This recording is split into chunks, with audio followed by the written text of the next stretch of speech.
তো এই পর্যায়ে আমরা দেখাবো যে এই মেশিনটা কীভাবে সেট আপ করবে সেই ভিডিওটা। আপনারা অবশ্যই পুরো ভিডিওটা দেখবেন এবং আমাদের সাথেই থাকবেন। তো আসুন সর্বপ্রথম আমি দেখেন এই যে তারের যে রোলটা, এই রোলটা কিন্তু আপনারা সোজা মেশিনের সোজা যে টেবিলের উপর মেশিন রাখবেন সেই সোজা কিন্তু নিচে রাখবেন। এই নিচে রাখার পরে দেখেন ওখান থেকে আপনি এই ওয়্যারের মাথাটা সর্বপ্রথম এই অসার দিয়ে ঢুকাবেন না, এই যে বুশ দিয়ে ঢুকাবেন, এই সিরামিক বুশ। দেখেন আমি কিন্তু ঢুকাইছি, এই সিরামিক বুশ দিয়ে ঢুকাবেন। এরপরে শেপের এখানে একটা তামার পাইপ আছে চিকন, এই তামার পাইপ দিয়ে ঢুকাই দেবেন। দিলে দেখবেন এই মাথাতে বেরিয়ে আসবে, এই যে এই মাথাতে বেরিয়ে আসবে। তখন আপনি এবারে আস্তে আস্তে তারটা ধরে টান দিয়ে এই বুশ এবং এই বুশ দিয়ে ঢুকাবেন। ঢুকাবার পরে দেখেন এই যে দুটো এসএস পাইপের এই যে মাঝখানতে পুরি দেবেন। মাঝখানতে পুরি দেওয়ার পরে মাথাটা এখানে পেঁচায় রাখবেন।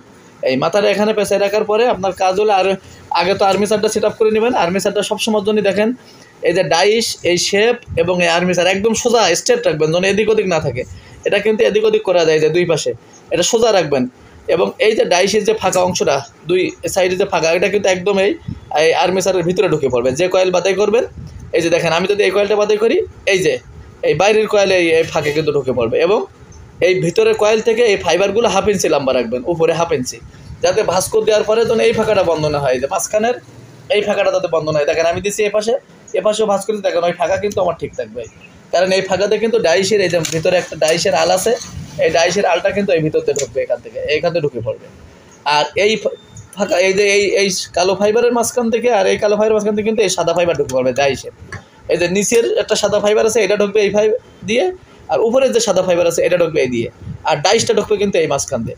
এইভাবে কিন্তু আপনি সেট আপ করবেন সবসময়ের জন্যে। ভিতর বাইরে উভয় কয়েল বাদাই করার জন্য অবশ্যই যে কয়েল বাদাই করবেন তার উপরে ভিতর থেকে 1/2 ইঞ্চির মতো লম্বা রাখলে হবে এই ফাইবার। পরে আপনি কাটি সোজা করবেন। তা এইভাবে সোজা করে নিয়ে ডাইসটা আগে সেট আপ করে নেবেন। যখন আপনি ভিতরে কয়েল বাদাই করবেন তখন ডাইসের যে পাকনা আছে দেখেন দুই পাশে একটা, এটা কিন্তু এখানে খোলা যাবে, এই দেখো আগুনে পিছনে যাবে। এটা অবশ্যই সামনে তুলে দেবেন, একটু বেশি সামনে তুলে দিলে কিন্তু কয়েল বেশি ভালো হয়। এটা আপনি মাঝে মাঝে চেষ্টা করবেন যে কী পরিমাণ সামনে তুলে দেওয়া যায়। আমি যেভাবে বাদাই দিয়েছি সেট আপ করে দেবো এই ডাইসটা, এবারটা মনে করবেন ভিতরে কয়েল বাদাই করার জন্য। তো আপনার যদি ডাইস আর্মিচারটা ছোটো বড় হয় তাহলে অবশ্যই এটা কিন্তু আরও সামনে আরও পিছনে করা লাগবে। এটা আপনি সেট আপ করে নেবেন এবং 1-2 বার চেষ্টা করলে আপনি বুঝতে পারবেন। এরপরে যখন আপনি এই বাহিরের কয়েল বাদাই করবেন তখন অবশ্যই কিন্তু এটা খুলে এই পাখনা দুটো কিন্তু পিছাই নিতে হবে। এই ব্যারিং সেট যেই ভাই আছে সেবাই থাকবে, শুধু এই পাশের দুটোই, এটা আর এটা খুলে কিন্তু পিছাই নেবেন। এটা যখন পিছাই নেবেন তখন অবশ্যই এই ফাইবার দুটোও কিন্তু পিছাই নেবেন, উপরের ফাইবার এবং নিচের ফাইবার, এই যে নাট বোল্ট দেওয়া আছে এটা কিন্তু পিছাই নেবেন। এই ফাইবারটা এবং এই ডাইসটা কীভাবে রাখবেন, কোন মাপে রাখবেন, আপনার হাতে এই ডাইসটা পাওয়ার পরে দেখবেন যে মাপে আছে ওই মাপেই রাখবেন। ঠিক এটা যখন আগাই দেবেন তখন ফাইবারটাও এরা আগাই দেবেন, যখন এটা পিছাই দেবেন তখন ফাইবারটাও ওই পরিমাণ পিছাই দেবেন। কোন পর্যন্ত পিছাই দেবেন এখানে দেখলে আপনি বুঝতে পারবেন যে এই অংশ পর্যন্ত, এই সামনে শুধু আলটুক বেরিয়ে থাকবে আর সব ঢেকে থাকবে। তো এইভাবে কিন্তু আপনি ফাইবার আর ডাইসটা সেট আপ করে এর ভিতরে ঢুকাই দেবেন। আর ঢুকাই দেওয়ার পরে এই যে কানেক্টরটা বলি, এই কানেক্টরটা আপনি হাত দিয়ে 2-5 বার ঘোরাই দেখবেন যে যেন এই তার এই যে এই ডাইসের এই ভিতর দিয়ে না পড়ে যায়, তাহলে কিন্তু এখানে বেঁধে যাবে, এর কিন্তু এই বাইর দিয়ে যাবে।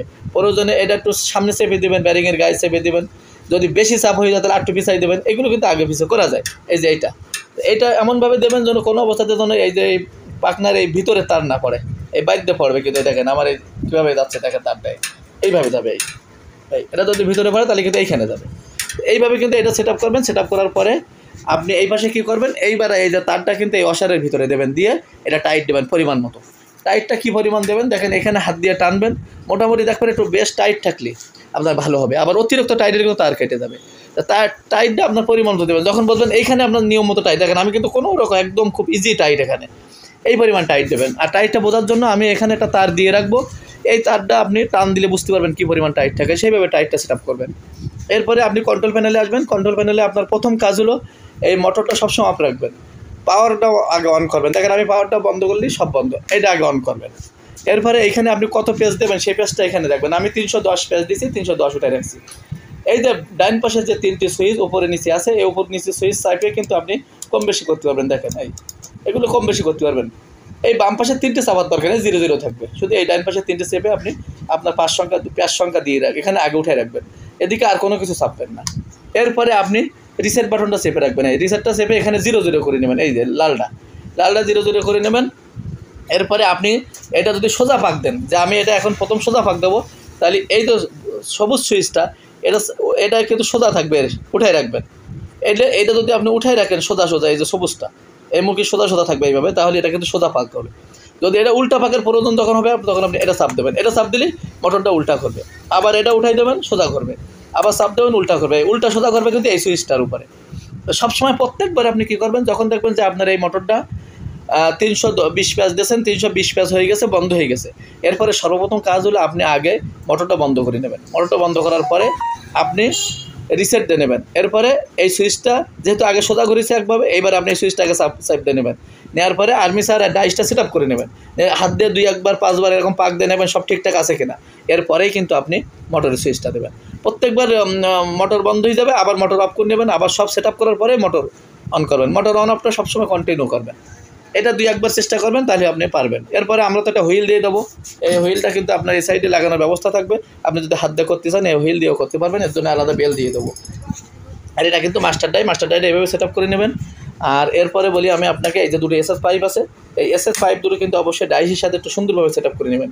এই সেট আপটা কিন্তু যদি আপনার সমস্যা হয় তাহলে কিন্তু আপনার তার কাটবে।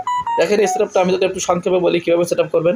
এই যে উপরে একটা পাইপ আছে, নিচে একটা পাইপ আছে, এই তারটা কিন্তু ঢোকে আমাদের এই যে কালো ফাইবার, এই কালো ফাইবার, এই যে সাদা ফাইবার এর ভিতর ঢোকে, ওর উপর দিয়ে কিন্তু তারটা এর ভিতরে যাবে। তা যদি আপনার এই এসএস পাইপটা একদম এই যে কালো ফাইবারের মাঝখানে যে ফাঁকাটা থাকবে, এই ফাঁকাটা যেন ঢিকে না যায়, আবার এই ফাঁকাটা ছাড়াও বেশি দূর না থাকে, একদম এই যে আর্মিচারের যে কর্নার, আমি যদি আপনাকে একটু স্কেল দিয়ে দেখাই দিই, দেখেন এরকম দিয়ে রাখবেন।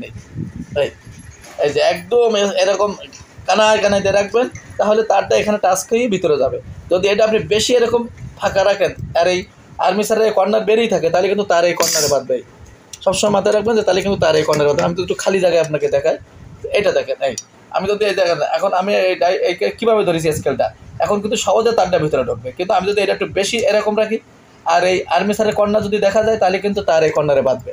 এই জন্য সবসময় এই ফাঁকাও ঢুকবে না, আবার ফাঁকা একদম ফাঁকার বরাবর থাকবে, কোনো রকম তারটাও এই ফাঁকাতে ঢুকবে, এইরকম কিন্তু রাখবেন। উপরের এসএস পাইপ, এই উপরের এসএস পাইপের নিচের অংশ, আর নিচের এসএস পাইপের উপরের অংশ থাকবে এই পাশেরটা, এই পাশেরটাও একই সিস্টেমে কিন্তু আপনি এভাবে ঢেকে রাখবেন। এরপরে আপনি স্কেল দিয়ে এরকম স্কেল দিয়ে ঢোকাবেন। এরকম একটা স্কেল যদি ঢোকে খুব সহজে, তাহলে বুঝবেন যে ঠিক আছে, বেশি ঢিলা থাকবে না, স্কেলটা টাইট থাকবে, আস্তে আস্তে হালকা হালকা ঢুকবে, তাহলে বুঝবেন ঠিক আছে। এরপর হাত দিয়ে 2-1 প্যাচ দিয়ে নেবেন, এরকম তার এরকম হাত দিয়ে 2-1 প্যাচ দিয়ে নিলে যদি দেখেন যে সহজে ঢুকে যাচ্ছে, ঠিক আছে, বাদ দিচ্ছে না, তাহলে বুঝবেন ঠিক আছে। এরপরে কিন্তু আপনি মোটর দেবেন। এটা 2-1 বার 5 বার চেষ্টা করলে আপনি এটা সেট আপ করতে পারবেন। আর এই সেট আপটা আপনি যত তাড়াতাড়ি করতে পারবেন, কয়েল আপনি তত তাড়াতাড়ি বাদাই করতে পারবেন। এই সেট আপটা খুবই সহজ, জাস্ট আমরা আপনাদেরকে বোঝানোর জন্য একটু দেরি করে লং ভিডিও করে আপনাদেরকে দেখাই দিই। আপনি যখন নিজে 2-5 বার চেষ্টা করবেন সহজে হয়ে যাবে। আমাদের এই ভিডিওগুলো একটু একাধিকবার দেখবেন, তাহলে দেখবেন যে আপনি একবারেই সেট আপ করতে পারবেন। আলহামদুলিল্লাহ এখন কিন্তু প্রায় মেশিন মানুষ আমাদের কাছে ফোন দেয় না, একবারেই সেট আপ করে। তো যাদের মেশিন প্রয়োজন স্ক্রিনে দেওয়া নাম্বারে যোগাযোগ করবেন। এই ছিল আজকের ভিডিও। আসসালামু আলাইকুম।